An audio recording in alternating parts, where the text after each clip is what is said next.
Welcome to Palace of the Core. My name is Stephen Dawes, and today I'm going to be talking about the game against Luton Town. I'm going to be giving away spoilers and things like that, so if you haven't seen the game before today, then do go away, check out the video, check out the recording, or however you're going to enjoy the game, and then come back here and listen to what I have to say about it. So, it was one of those games I did say in my previous video, in the preview, that I thought we were going to win. I thought we might win, 2-1 or something like that, 1-0, 2-0, something like that. That was my prediction, I think it was anyway.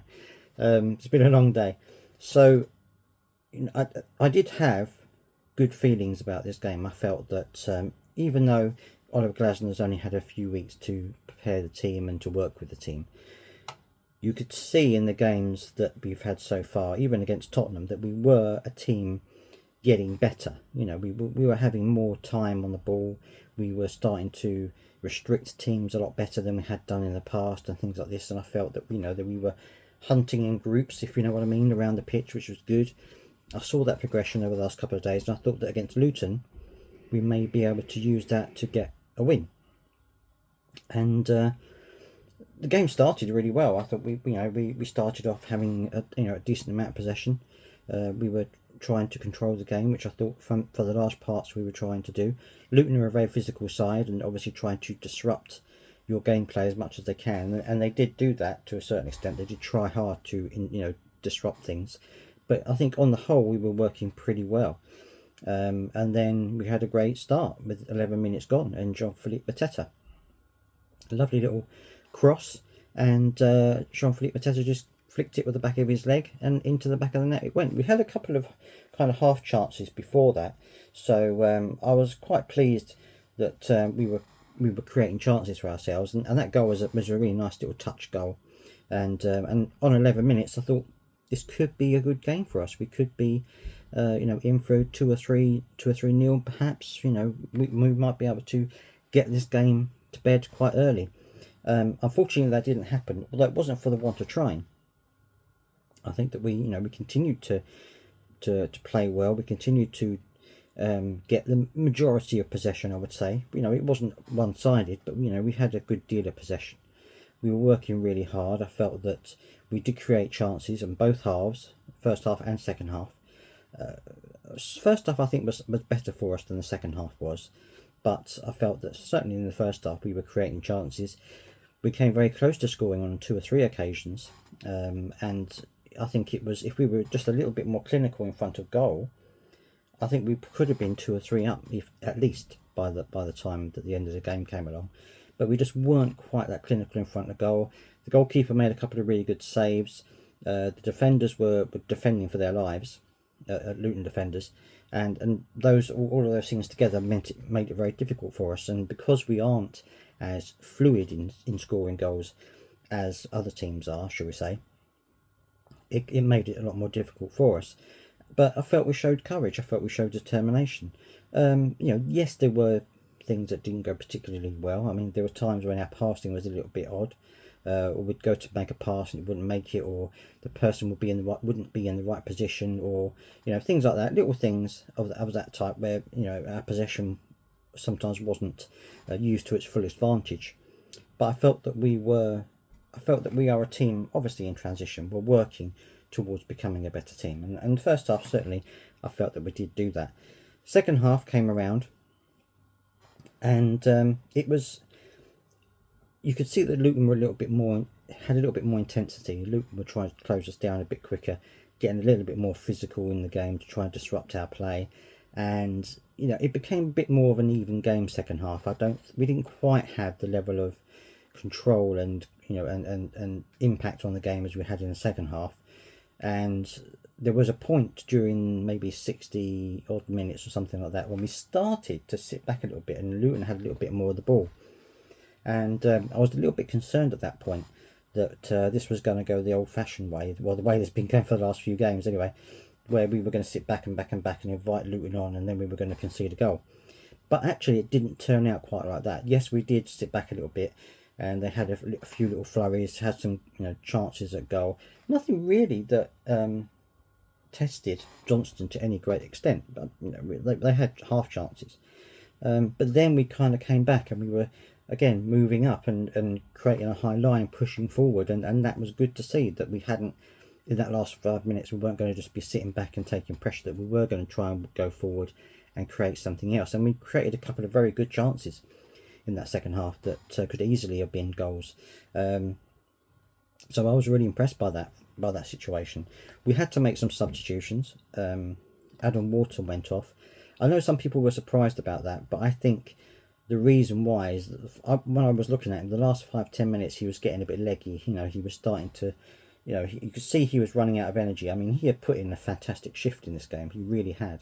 There was some stats somewhere that said that he got 100% of his passes right, and I think 100% of the tackles right. Incredible stats for a man of his age. And he worked incredibly hard, so I could see that he was starting to flag by about 70 odd minutes. So he was substituted, and there was also AU was also substituted, and this was an interesting situation for me because I couldn't see it where I was because I was up in the stand in the Homesdale, but down near the touchline, AU had a couple of really nasty tackles on him that weren't punished by the referee. I'll go into the referee in a moment.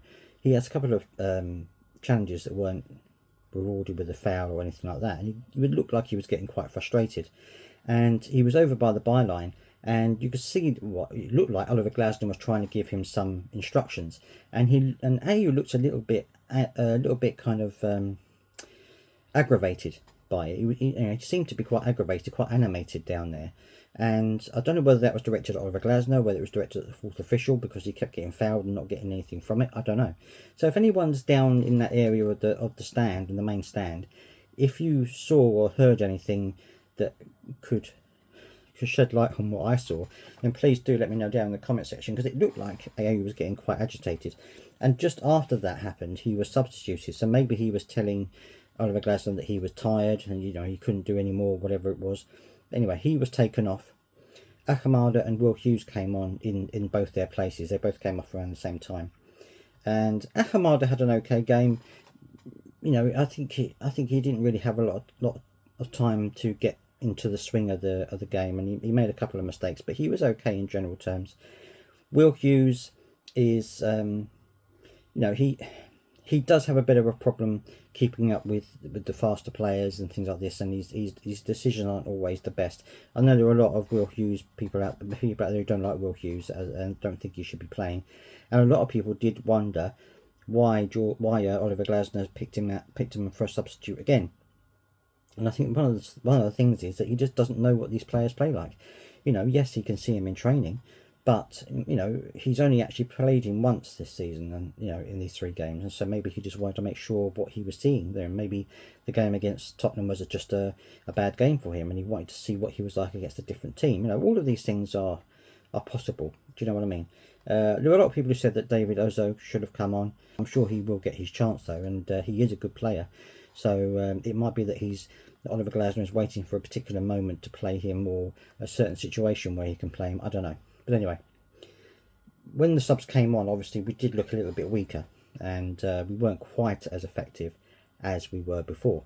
And Luton were making a few changes themselves. One of the changes near the end of the game was Andros Townsend, who came on. And the funny thing was, I was watching, my brother was with me, I was watching the game with my brother, and I turned to him and I said, "What's the betting he scores the equaliser against us?" And he looked at me, and we kind of had a nervous chuckle between the two of us. And it was almost prophetic, because then right on the death, literally there was 6 minutes of extra time, 96 minutes, Andros Townsend crosses the ball in, and they get a head on it, and it goes in the net. Literally at the last kick of the game.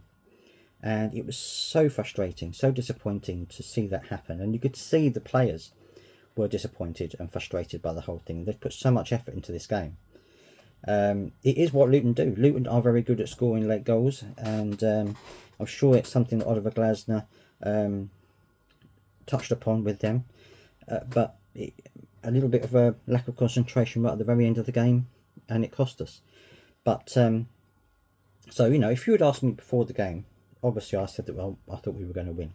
But if you had said to me, well, we'll get a point out of it, I probably would have been fairly okay with that. But having seen the game how close we were to getting 3 points. It is a bit galling, but I can see the positives there. I can see the way that we're playing. I can see the energy that we have there.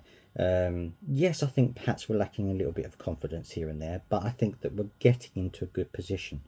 Oliver Glasner did say that he mentioned to the players that the Luton goalkeeper does come off his line, and Eze had a really lovely little chip from the right about the halfway line, and it just went on top of the goal. It was almost a perfect little lob goal.